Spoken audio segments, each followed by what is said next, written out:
ओम शांति। आज एक बहुत अच्छे विषय पर चर्चा करेंगे। हम अपनी स्थिति को शक्तिशाली बना करके तीव्र पुरुषार्थ कैसे करें, उसके लिए क्या क्या धारणा करनी है आज से, जो हमारे पुरुषार्थ में तीव्रता आ जाए। तो तीव्र पुरुषार्थ बनने के लिए सबसे पहली बात है, क्योंकि वर्तमान समय सभी समय को देख रहे हैं, समय बड़ा तेजी से जा रहा है, फास्ट जा रहा है, और ऐसे समय पर हमें अपने पुरुषार्थ को क्या करना है, तीव्र बनाना है, शक्तिशाली बनाना है, ताकि हमारा पद ऊंचा मिले। तो तीव्र पुरुषार्थ जब जितना करेंगे, शक्तिशाली बनेंगे, हमारा पद ऊंचा होगा। जितना शक्तिशाली बनेंगे उतना अतीन्द्रिय सुख मिलेगा। जितना जो तीव्र पुरुषार्थ करता है उतना वायुमंडल अच्छा बनेगा। इतना नहीं, वो अनेक रोने वालों के आंखों के आंसू पोंछ सकेंगे। इसलिए वर्तमान समय हमें अपने पुरुषार्थ को तीव्र बनाना है। तो पुरुषार्थ हमारा ढीला क्यों बन जाता है? पुरुषार्थ ढीला बनने का पहला कारण है पर चिंतन करना, किसी के दोष देखना, झगमुई झगमुई करना। पर चिंतन मतलब औरों के अवगुण देखना। जो पर चिंतन करता है वो तीव्र पुरुषार्थी नहीं बन सकता। इसलिए अगर मुझे तीव्र पुरुषार्थी बनना है, पर चिंतन से बचना है। एक ಬ್ರೇಕ್ ಮಾಡಿ ಹಂಗೆ ಹೇಳ್ಬಿಡಿ, ಚೆನ್ನಾಗಿರಲ್ಲ ಲಾಸ್ಟ್ನಾಗ ಆದ್ರೆ ಹೇಳಕ್ಕಾಗಲ್ಲ. ತೀವ್ರ ಪುರುಷಾರ್ಥಕ್ಕೆ ಹೇಳ್ಬಿಡಿ ಹಂಗೆ. ಅಲ್ಲೇನಕ್ಕ ಲಾಸ್ಟ್ನಾಗೆಲ್ಲ ಸೇರಿ ಇಷ್ಟು ಜನ ಬರ್ಬೇಕಲ್ಲ ಟೈಮಲ್ಲಿ, ಹಂಗೆ ಪೈಜೆ ಬ್ರೇಕ್ ಹೋಯ್ತು ಕನ್ನಡ ನಾವು ಹೇಳ್ತಾ ಇದ್ದಾರೆ. ಪುರುಷಾರ್ಥದಲ್ಲಿ ಡೀಲ್ ಆಗಲಿಕ್ಕೆ ಕಾರಣ ಏನೋ ಒಂದು ಪರಚಿಂತನೆ, ಪರದರ್ಶನ, ಬೇರೆಯವ್ರದ್ದು ವೀಕ್ನೆಸ್ ಅನ್ನ ನೋಡೋದು, ವರ್ಣನೆ ಮಾಡೋದು. ಇದರಲ್ಲಿ ಯಾವ ಬರ್ತೀವಿ ಆಗ ನಮ್ಮ पुरुषार्थ डील आगुत्ते ಅಂತ ಹೇಳ್ತಿದ್ದಾರೆ. तो इसीलिए अगर पुरुषार्थ को तीव्र करना है, पावरफुल बनाना है, पर चिंतन नहीं करना। बाबा ने अभी वरदान में कहा कि होली हंस, हंस आसन, हमारा आसन कैसा चाहिए? हंस के समान चाहिए। हंस अर्थात होली हंस अर्थात बुराई को न देखने वाला। हंस क्या करता है? मोती अलग कंकड़ अलग करता है। हंस क्या करता है? पानी अलग करता है, दूध अलग करता है। तो जो ज्ञान में चलते हुए दूसरे के अवगुण नहीं देखता, उसके गुण देखता है, अच्छाई देखता है, उसको कहेंगे हंस। तो जो परचिंतन करता है, दूसरे के दोष देखता है, उसको कहेंगे कौवा। इसलिए बाबा ने सफलता मुहूर्त, पुरुषार्थ में सफलता क्यों नहीं मिलती? क्योंकि अवगुण देखने की आदत है, बुराई देखने की आदत है। इसलिए पर चिंतन से बचना वो है तीव्र पुरुषार्थी। तीव्र पुरुषार्थी ಬಗ್ಗೆ ಹೇಳ್ತಿದ್ದಾರೆ.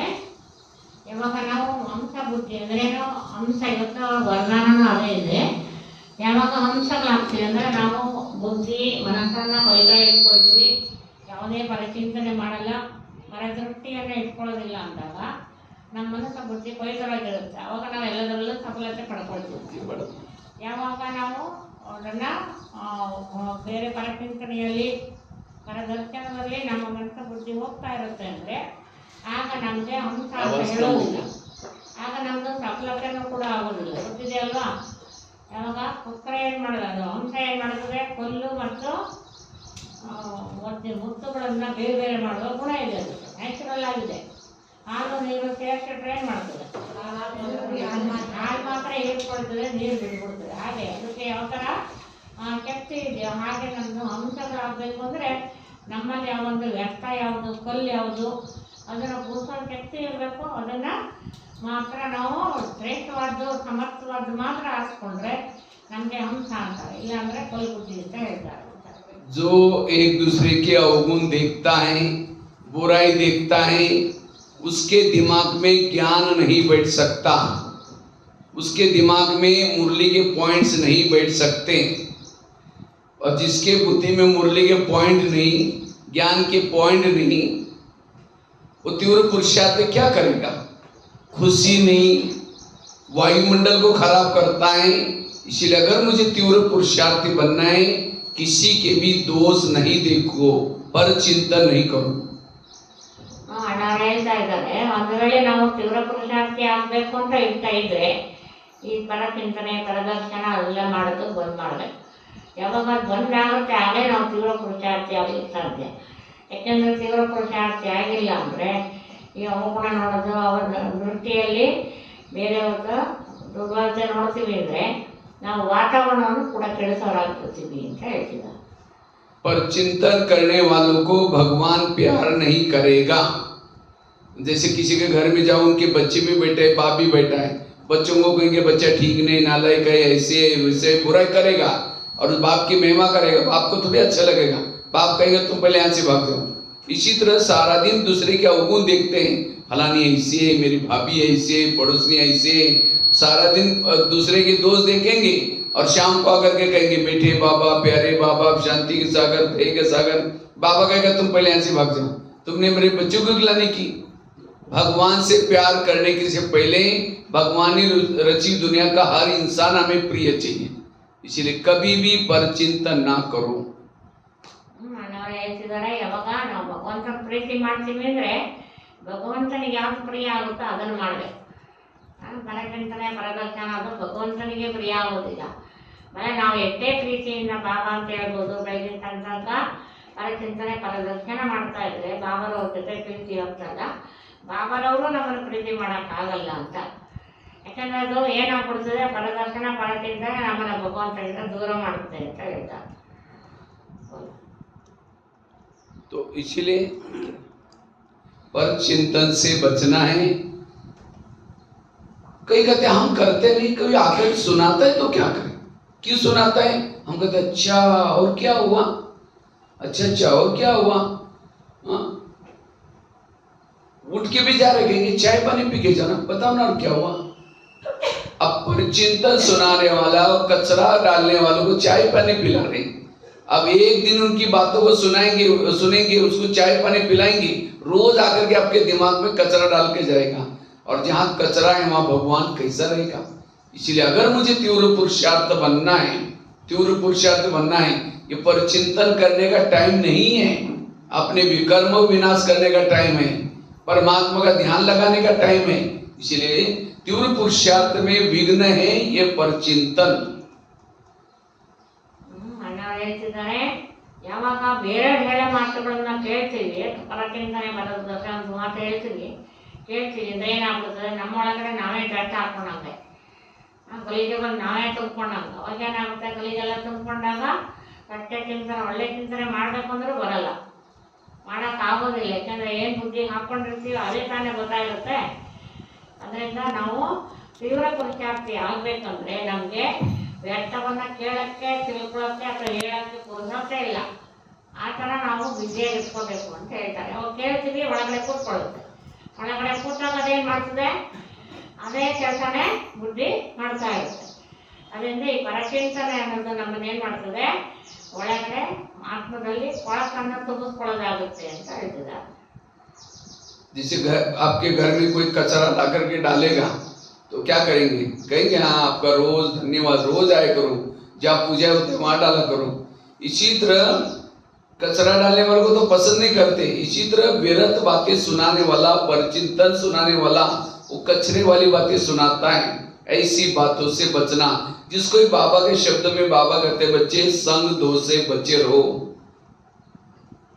ಯಾವಾಗ ವ್ಯರ್ಥವನ್ನು ಮಾಡ್ತಾರೆ ಅವರು ಯಾರಿಗೂ ಇಷ್ಟ ಆಗಲ್ಲ. ಯಾಕಂದ್ರೆ ಗಲೀಜು ಕಚಡ ಗಲೀಜನ್ನು ಯಾರನ್ನ ಇಷ್ಟಪಡ್ತಾರ, ಯಾರು ಇಷ್ಟಪಡಲ್ಲ. ಅದಕ್ಕೆ ಹಾಕೋರೇನೋ ಇರ್ತಾರೆ, ಹಾಕಿಸ್ಕೊಳ್ಳೋರು ಬೇಕಲ್ವ, ಹಾಕಿಸ್ಕೊಳ್ಳೋರಿದ್ರೆ ಹಾಕೋರು ಇದ್ದೇ ಇರ್ತಾರೆ. ಅದಕ್ಕೆ ಏನು ಮಾಡಬಾರ್ದು, ಹಾಕೋರು ಇದ್ರೂ ಕೂಡ ನಾವು ಹಾಕ್ಕೊಳ್ಳೋರು ಆಗಬಾರ್ದು. ನಾವು ಎಷ್ಟು ಸತ್ಯ ಬುದ್ಧಿ ಇಟ್ಕೊಳ್ತೀವಿ ಅಷ್ಟು ನಾವು ಬಾಬರ ಬಗ್ಗೆ ಪ್ರಿಯ ಆಗ್ತೀವಿ ಅಂತ ಹೇಳ್ತಿದ್ದಾರೆ. वो कोई वॉमिटिंग करता है, उल्टी करता है, तो हम नाक बंद करके उसको भगाते हैं, उधर जाओ, वॉश बेसिन में जाओ। तो ये परचिंतन कोई करता है, सुनाता है, वो भी उल्टी कर रहा है, तो वो उल्टी करता है तो हम क्या करते हैं, भगाने की वजह कहते हैं और क्या हुआ। उल्टी किस में की जाती है, वॉश बेसिन में। इसी तरह परचिंतन में भी किस में सुनाया जाता है, कान में। कान कोई वॉश बेसिन तो नहीं है ना, वैसे कान का कर वॉश बेसिन की तरह ही है। अगर कान में वास में उल्टी करेंगे, कोई व्यर्थ बातें सुनेंगे, तो बाबा हमारे दिल में कैसा बैठेगा। इसीलिए कोई भी हमें व्यर्थ बातें सुनाता है, इसीलिए हमें उसको क्या करना है, उसे नहीं सुनना है, सदा हंस बन करके अच्छाई देखनी है।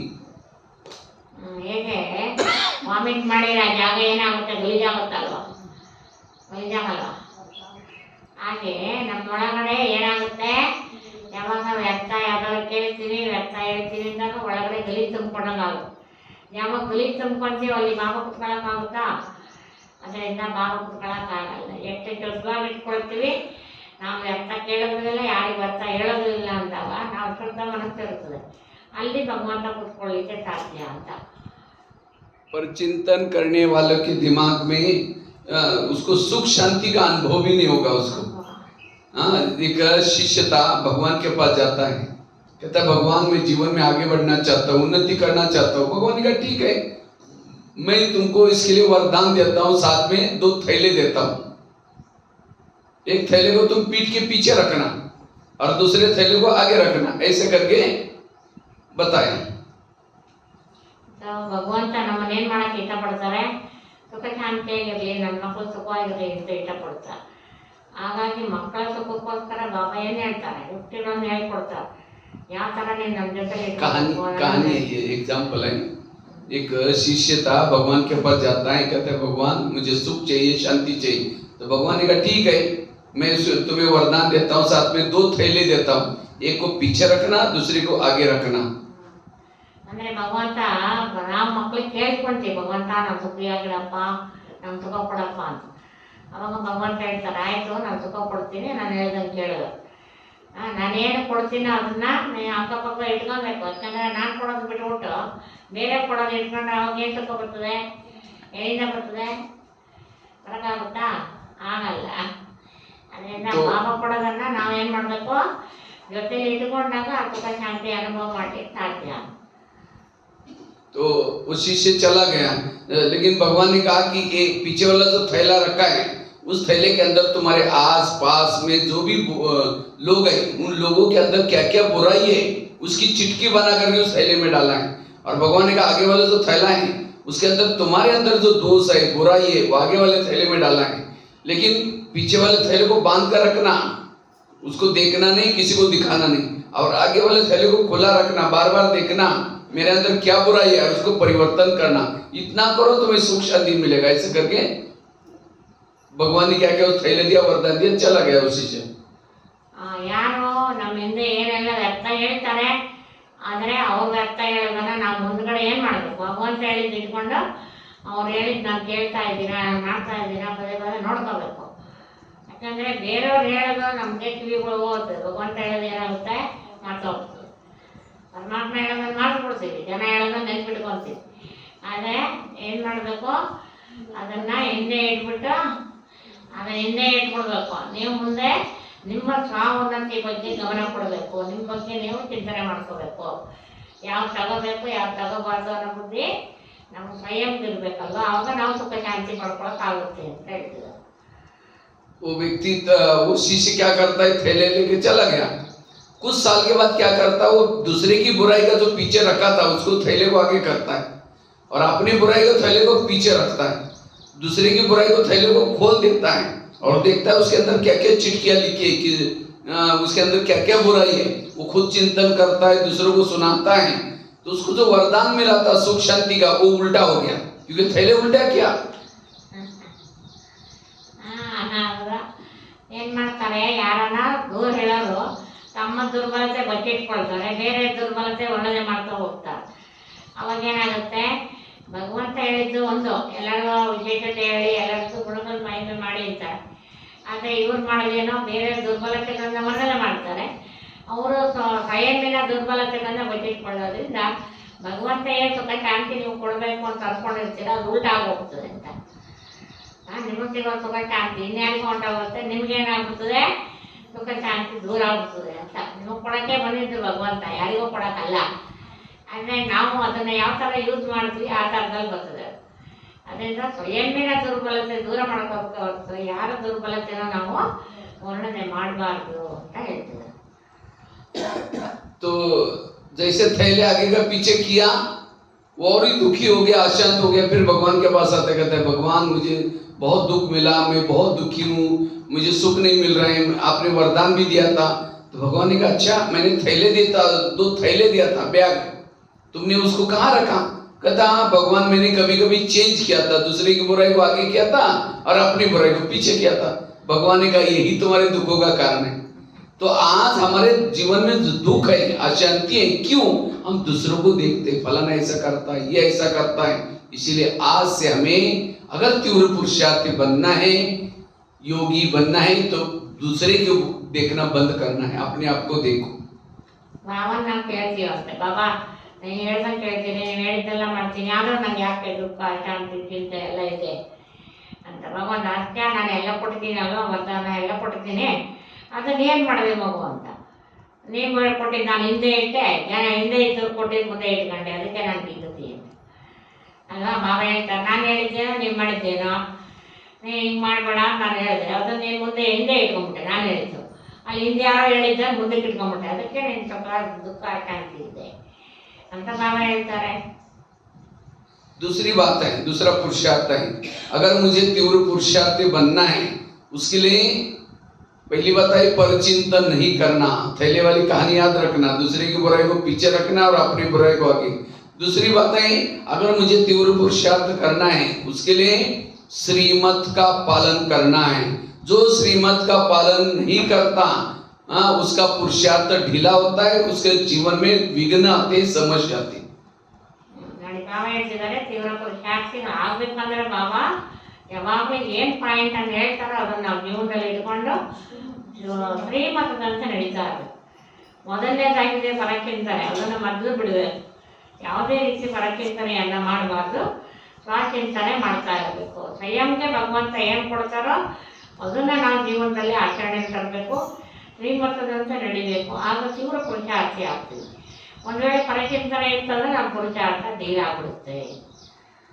तो दूसरी बात है श्रीमत का पालन, जितना श्रीमत का पालन करेंगे हमारा पुरुषार्थ अच्छा होगा। बाबा हमको प्यार करेगा, जैसे कोई माँ बच्चों को प्यार करते, कब करते? सवेरे जल्दी उठाते हैं, अच्छे कपड़े पहनाते हैं और कई डायरेक्शन देते हैं, देखो बेटा कपड़े गंदे नहीं करना, पढ़ना, लड़ना नहीं, झगड़ना नहीं। बच्चा जाता है, लड़ता है, झगड़ता है, कपड़े गंदे करके आएगा स्कूल से, तो मम्मी देखेगी मैंने तो उसको कहा करके आया, नहीं कहा करके आया, शाम को जो बच्चा आएगा प्यार करने की वजह और 2 थप्पड़ लगा देगी। इसी तरह बाबा भी हमारी माँ है, सवेरे जल्दी उठाती है, फरिश्ता ड्रेस पहनाती है, मुरली में कितना डायरेक्शन देते हैं, लेकिन हम सारा दिन उल्टा करके आते हैं और शाम को आएंगे बाबा बाबा करेंगे। जैसे बच्चा मम्मी मम्मी करता है, मम्मी किचन से देखते हैं, तो हम भी बाबा बाबा जब करते हैं, बाबा परमधाम की खिड़की से देखता है, मैंने तो उसको कहा किया नहीं किया, तुम चिल्लाते रहो, मैं परमधाम में ठीक हूँ। फिर कहते पता नहीं मेरा योग नहीं लगता, पुरुषार्थ ढीला, श्रीमत का उल्लंघन करते। ನೋಡಿ ಯಾರೋ ಹೇಳ್ತಾ ಇದ್ದಾರೆ, ಒಂದು ಮಗುಗೂ ತಾಯಿಗೂ ಹೇಳ್ತಾರೆ. ಮಗು ಏನು ಮಾಡ್ತದೆ, ತಾಯಿನ ಭಾಳ ಪ್ರೀತಿ ಮಾಡ್ತದೆ, ತಾಯಿನ ಮಗು ಪ್ರೀತಿ ಮಾಡ್ತದೆ. ಆದರೆ ತಾಯಿ ಏನೇನು ಹೇಳ್ತಾಳೆ ಅದನ್ನು ಮಗು ಪಾಲಿಸಿದ್ರೆ ಆ ತಾಯಿಗೆ ತುಂಬ ಪ್ರೀತಿ ಆಗುತ್ತೆ. ಮಗು ಹಂಗೆ ಒಳ್ಳೆಯ ವಸ್ತ್ರ ಹಾಕೊಂಡು ಟೆನ್ಷನ್ ಹೇಗಿದ್ದು ಸ್ಕೂಲ್ಗಳಿಗೆ ರೆಡಿಯಾಗಿ ಹೋಗಿ ಆ ಜೊತೆ ಕಿತ್ತಾಡದೆ ಜಗಳ ಆಡದೆ ಎಲ್ಲರ ಜೊತೆ ಪ್ರೀತಿಯಿಂದ ಎದ್ದು ಬಂದರೆ ಆ ತಾಯಿಗೆ ನನ್ನ ಮಗು ಎಷ್ಟು ಅಚ್ಚ ಅಂತ ಪ್ರೀತಿ ಮಾಡ್ತಾರೆ. ಅದೇ ಅಮ್ಮ ಹೇಳಿದ ಮಾತಂದ್ರೆ ಕೇಳಲ್ಲ, ಜಗಳ ಆಡೋದು, ಕಿತ್ತಾಡೋದು, ಕೊಳಕ್ಕೆ ಬಟ್ಟೆ ಹಾಕೊಳ್ಳೋದು, ಟೆನ್ಷನ್ ಎದ್ದೇಳಲ್ಲ, ಈ ಥರ ಒಂದು ನಿಯಮ ಪಾಲಿಸಲ್ಲ ಅಂದರೆ ಆ ತಾಯಿ ಏನು ಮಾಡ್ತಾಳೆ, ಇನ್ನೂ ಕೋಪದಿಂದ ಹೊಡಿತಾಳೆ. ಪ್ರೀತಿ ಮಾಡೋದಲ್ಲ, ಇನ್ನೂ ಏಟ್ ಕೊಡ್ತಾಳೆ ಅಷ್ಟೇ. ಇನ್ನು ನಮ್ರತ್ ಬಂದ್ಬಿಡ್ತದೆ, ಗೊತ್ತಾಗುತ್ತೆ ಯಾಕಪ್ಪ ಈ ನನ್ನ ಮಗು ಹಿಂಗೆ ಮಾಡ್ತದೆ. ಹಾಗೆ ಬಾಬಾರವರು ಕೂಡ ನಮ್ಗೇನು ಮಾಡ್ತಾರೆ, ನಮಗೆ ತಾಯಿಯಾಗಿ ನಮ್ಮನ್ನು ಎಷ್ಟೆಲ್ಲ ಶೃಂಗಾರ ಮಾಡ್ತಾರೆ, ಎಷ್ಟು ಪ್ರೀತಿ ಮಾಡ್ತಾರೆ, ಎಷ್ಟು ರೆಡಿ ಅಂತ ಹೇಳ್ತಾರೆ. ನಾವು ಒಂದು ಭಾಗ ಹೇಳಿ ಕೇಳಲ್ಲ ಅಂದರೆ ಬಾಬಾಗೆ ಪ್ರೀತಿ ಆಗುತ್ತೆ. ಪ್ರೀತಿ ಆಗುತ್ತಾ? ಹೇಗೆ ತಾಯಿಗೆ ಮಗು ಪ್ರೀತಿ ಆಗಲ್ವೋ ಹಾಗೆ ತಂದೆಗೂ ನಮಗೇನಾಗಲ್ಲ, ಬಾಬಾಗೂ ನಮ್ಮನ್ನು ಪ್ರೀತಿ ಮಾಡೋಕ್ಕೆ ಇಷ್ಟ ಆಗಲ್ಲ, ಹಂಗಾಗೋಗ್ಬಿಡ್ತೀವಿ ನಾವು ಅಂತ. ಅದಕ್ಕೆ ಅದಕ್ಕೆ ಅವಕಾಶ ಕೊಡಬಾರ್ದು. ನಾವು ಬಾಬಾ ಹೇಳಿದಂಗೆ ನಿಯಮಬದ್ಧವಾಗಿ ಶ್ರೀಮತದಂತೆ ನಡೆಯೋರಾಗಬೇಕು ಅಂತ ಹೇಳ್ತಾರೆ. जो श्रीमत का पालन पक्का पक्का करते हैं वो हैं पक्के बाबा के बच्चे, और जो श्रीमत का उल्लंघन करते हैं, नियमों प्रमाण नहीं चलते, वो है बाबा के कच्चे बच्चे। कच्चे बच्चे जाएंगे त्रेता युग में, पक्के जाएंगे सतयुग में। ಶ್ರೀಮತದಂತೆ ಯಾರು ನಡೀತಾರೋ ಅವ್ರು ಬಾಬಾರವ್ರಿಗೆ ಪಕ್ಕ ಮಕ್ಕಳು. ಶ್ರೀಮತವೇ ನಮ್ಮನ್ನು ಶ್ರೇಷ್ಠ ಮಾಡುತ್ತೆ. ಬಾಬಾ ಯಾವಾಗಲೂ ಹೇಳ್ತಾರಲ್ಲ, ಶ್ರೀಮತದಂತೆ ನಡೆಯೋದ್ರಿಂದ ಬಾಬಾರವ್ರ ಮನಸ್ಸನ್ನ ಗೆಲ್ಲಲಿಕ್ಕೆ ಸಾಧ್ಯ. बट बाबा का श्रीमत क्या होता है वो भी मालूम नहीं, वो को बताना पड़ेगा। श्रीमत में मनमत कैसे मिक्स होता है तो वो भी मालूम नहीं होता है। श्रीमत क्या है, वो तो थोड़ा थोड़ा नियम तो सभी बनाते हैं, बट पूरा श्रीमत क्या है वो मालूम नहीं। तो इसलिए श्रीमत, मुरली का एक एक महावाक्य श्रीमत, जो मुरली हम रोज सुनते हैं, एक एक महावाक्य बाबा का श्रीमत है। अगर इस श्रीमत का उल्लंघन करते, क्या कहते हैं, हम गृहस्थी में रहते हैं, चलता है कोई बात नहीं, नियम प्रमाण चलने के लिए कहेंगे गृहस्थी में रहते हैं, और पद पाने के लिए क्या बनना है, लक्ष्मी नारायण बनना है। हाँ? जो श्रीमत प्रमाण नहीं चलता, लक्ष्मी नारायण कैसा बनेगा, वो दास दासी बनेगा। ಶ್ರೀಮತದಂತೆ ನಡೆಯೋದ್ರಿಂದನೇ ಏನಾಗ್ತೀವಿ, ಶ್ರೇಷ್ಠರು. ಲಕ್ಷ್ಮೀನಾರಾಯಣ ಸಮಾನ ಅಲ್ಲ. ಶ್ರೀಮತ ನಡೆಯಲ್ಲ ಅಂದ್ರೆ ಲಕ್ಷ್ಮೀನಾರಾಯಣ ಆಗಲ್ಲ. ಬೆಳಿಗ್ಗೆಯಿಂದ ಸಂಜೆವರೆಗೂ ಬಾಬರವರ ಮಹಾವಾಕ್ಯಗಳು ಏನಿದೆ ಅದನ್ನ ಪ್ರಾಕ್ಟಿಕಲ್ ಆಗಿ ತಗೊಂಬರೋದೇ ಶ್ರೀಮತ. ಕೆಲವರಿಗೆ ಎಷ್ಟೋ ಜನರಿಗೆ ಬೆಳಿಗ್ಗೆ ಅಮೃತ ಹೇಳೋದು, ಕ್ಲಾಸ್ ಕೇಳೋದು, ಆಮೇಲೆ ಮಿಶ್ರದ ಆಹಾರ ತಿನ್ನೋದು, ಕೆಲವೊಂದು ಮುಖ್ಯವಾದ ಕೆಲವು ನಿಯಮಗಳು ಅಷ್ಟೇ ಪಾಲಿಸೋದು, ಮಿಕ್ಕಿದೆಲ್ಲ ಪಾಲಿಸಲ್ಲ. ಅದರದ್ದು ಶ್ರೀಮತ ಆಗಲ್ಲ ಅಂತ ಹೇಳ್ತಿದ್ದಾರೆ. श्रीमत एक तो सबसे पहला श्रीमत है रोज अमृत वेला उठ करके योग लगाना। दूसरा श्रीमत है रोज की ईश्वरी महावाक्य क्लास में आकर के सुनना। तीसरा श्रीमत है पवित्रता का पालन करना। चौथा श्रीमत है रोज बैज पहन के आना, अपने सफेद ड्रेस पहन के आना, बाहर का भोजन नहीं खाना। बहुत सारी श्रीमत है, और जो जितना श्रीमत का पालन करता है उतना स्थिति अच्छी बनेगी। जो श्रीमत का पालन नहीं करता, डोंट केयर करते, चलता है। स्कूल में बच्चे तो यूनिफॉर्म में नहीं आता तो टीचर क्या करता है, उसकी पिटाई करता है। हमें तो यहाँ भी पिटाई नहीं करेगा, धर्मराजपुरी में सब पिटाई निकाल देगा, या फिर पद कम होगा। इसलिए सिंपल से मार्क है, उसको हमें लेना है। ಶ್ರೀಮತಾಯನ ಮೊದಲನೇದು ಬೆಳಿಗ್ಗೆ 9 ವೇಳೆ ಏಳೋ ಅಭ್ಯಾಸ ಮಾಡ್ಕೊಳ್ಳೋದು. ಭಗವಂತನ ಮಕ್ಕಳಾದ್ಮೇಲೆ ಅಮೃತ ಏಳೋದು, ಅಮೃತ ವೇಳೆ ಎದ್ದೇಳೋದು ಮೊದಲನೇ ಶ್ರೀಮತ. ಎದ್ದಾದ್ಮೇಲೆ ಅಮೃತ ವೇಳೆ ಜಾಗೃತರಾಗಿ ಯೋಗ ಮಾಡಬೇಕು, ನಿದ್ರೆ ಯೋಗ ಅಲ್ಲ. ಎದ್ದು ಕೊಟ್ಟಿದ್ದೀನಿ ಬಾಬಾ ಆಮೇಲೆ ಗೊತ್ತು, ಯಾರಿಗೆ ಗೊತ್ತು, ಎಲ್ಲಿ ಗೊತ್ತು, ಎಲ್ಲಿ ಗೊತ್ತು, ಹಂಗ ಯೋಗ ಆದಮೇಲೆ ಏನು ಮಾಡಬೇಕು, ನೆಕ್ಸ್ಟ್ ಭಗವಂತನ ಮಹಾವಾಕ್ಯವನ್ನು ಕೇಳಬೇಕು. ಭಗವಂತನ ವಾಕ್ಯ ಕೇಳಾದ್ಮೇಲೆ ಪವಿತ್ರ ಜೀವನವನ್ನು ರೂಪಿಸ್ಕೋಬೇಕು. ಅಂದರೆ ಪವಿತ್ರ ಜೀವನದಲ್ಲಿ ಅಶುದ್ಧ ಆಹಾರವನ್ನು ತಿನ್ನಬಾರ್ದು. ಅಪವಿತ್ರ ಆತ್ಮಗಳ ಕೈಲೂ ಕೂಡ ಹೊರಗಡೆ ಹೋಟ್ಲು ಗಿಡ್ಲು ಇತ್ಯಾದಿಗಳಲ್ಲಿ ಸ್ವೀಕಾರ ಮಾಡಬಾರ್ದು. ಯಾಕೆಂದರೆ ದೇವತೆಗಳಾಗಬೇಕಲ್ವ. ದೇವತೆಗಳಾಗಬೇಕು ಅಂದರೆ ಅಪವಿತ್ರ ಕೈ ತಿಂದರೆ ಹೆಂಗೆ ದೇವತೆ ಆಗೋದು, ಅಶುದ್ಧ ಆಹಾರ ಆಗ್ಬಿಡ್ತದೆ. ಬಾಬಾ ನೆನಪಲ್ಲಿ ನಾವೇ ತಯಾರು ಮಾಡಿದ ಆಹಾರ ಶುದ್ಧ. ಈ ಥರ ಶ್ರೀಮಂತವನ್ನು ಬಾಬಾದವರು ಭಾಳ ಹೇಳ್ತಾರೆ ನಮಗೆ, ದೇವತೆಗಳ ತಯಾರಾಗಬೇಕಂದ್ರೆ. ಆ ಥರ ನಾವು ಯಾವಾಗ ತಯಾರಾಗ್ತೀವೋ ಅವಾಗ ನಮ್ಮ ಮನಸ್ಸು ಚೆನ್ನಾಗಿದೆ, ಸ್ಥಿತಿನೂ ಕೂಡ ಚೆನ್ನಾಗಿರುತ್ತೆ ಅಂತ ಹೇಳಿ. सीता कमजोर क्यों बनी, रेखा का उल्लंघन किया। ये साधु है, अगर भिक्षा नहीं देंगे तो नाराज हो जाएगा। इस श्रीमत में मनमत मिक्स किया। इसी तरह हमें क्या समझते हैं, अरे इनके घर में 5 साल के बाद आए हैं, इनका खाना नहीं खाएंगे तो नाराज हो जाएंगे। अब उस व्यक्ति को तो राजी किया, भगवान को नाराज किया। भगवान को नाराज करके कोई काम नहीं करो। भगवान को नाराज करना अर्थात वर्षे से वंचित हो जाना। इसीलिए हर काम परमात्मा जिसमें खुश हो जाए वो काम करना है। ನೋಡಿ, ಕೆಲವರು ಏನಾಗಿರ್ತಾರೆ, ನೆಂಟರ ಮನೆಗೆ ಹೋದ್ರೆ ತಿನ್ನೋಂಥ ಪರಿಸ್ಥಿತಿ ಬಂದ್ಬಿಡ್ತದೆ. ಯಾಕಂದರೆ ಶ್ರೀಮಂತರ ಮನೆ ಆಗಿರುತ್ತೆ, ಅವ್ರ ಮನೆ ತಿನ್ನಲಿಲ್ಲ ಅಂದ್ರೆ ಏನು ಅನ್ಕೊಂತವ್ರು ಅಂತ. ಶಿವಬಾಬನ ಶ್ರೀಮಂತ ಏನೋ ಯಾರ ಕೈಲಿ ತಿನ್ನಬಾರ್ದು ಅಂತ ನಾವೇನು ಅನ್ಕೊಂತೀವಿ, ಅವ್ರ ಮನೆಗೆ ಅವ್ರ ಕೈ ತಿನ್ನಲಿಲ್ಲ, ಅವ್ರು ಮಾಡಿದ ಊಟ ತಿನ್ನಲಿಲ್ಲ ಅಂದ್ರೆ ಅವ್ರು ಎಲ್ಲಿ ಬೇಜಾರಾಗ್ಬಿಡ್ತಾರೋ. ಆದರೆ ಅವ್ರೇನು ಬೇಜಾರಾಗ್ತಾವ ಅಂತ ಯೋಚನೆ ಮಾಡ್ತೀವಿ. ನಾನು ತಿಂದ ಶಿವಬಾಬಾ ಏನು ಬೇಜಾರಾಗ್ತಾವ ಅಂತ ಯೋಚನೆ ಮಾಡಲ್ಲ. ಶಿವಬಾಬನಿಗೆ ನಾವು ಬೇಸರ ಮಾಡಿದರೆ ನಾವು ಆ ತಂದೆ ಕೊಡುವ ಆಸ್ತಿಗೆ ಕಳ್ಕೊಳ್ತೀವಿ. ಅಲ್ಲ, ಮನುಷ್ಯರು ಬೇಜಾರಾಗ್ತಾರೆ, ಪರವಾಗಿಲ್ಲ, ಇವತ್ತು ಬೇಜಾರು ಮಾಡ್ಕೋತಾರೆ, ನಾಳೆ ಫ್ರೀ ಹೋಗ್ತಾರೆ. ಆದರೆ ಶಿವಬಾಬಾ ನಮ್ಗೆ ಬೇಜಾರು ಮಾಡ್ಕೊಂಡ್ರೆ, ಶಿವಬಾಬಾ ನಾವು ಮನಸ್ಸು ಗೆಲ್ಲಿಲ್ಲ ಅಂದರೆ ನಾವು ಆಸ್ತಿನ ಕಳ್ಕೊಳ್ತೀವಿ ಅಂತ ಹೇಳ್ತಾ ಇದ್ದಾರೆ ನಾವು. इसलिए बाबा कहते हैं माया मेरी बेटी है और तुम मेरे बच्चे हो। तो माया और हमारा रिश्ता क्या हो गया, भाई और बहन। लेकिन कभी कभी कोई बहन भाई को थप्पड़ भी मारती है, पिटाई करती है। क्यों? जब बाप का कहना नहीं मानता भाई तो बहन मारने में कम नहीं करती। इसी तरह आज माया हमारे जीवन में क्यों आते हैं? जब हम श्रीमत का उल्लंघन करते हैं तो माया आकर के थप्पड़ मारती है।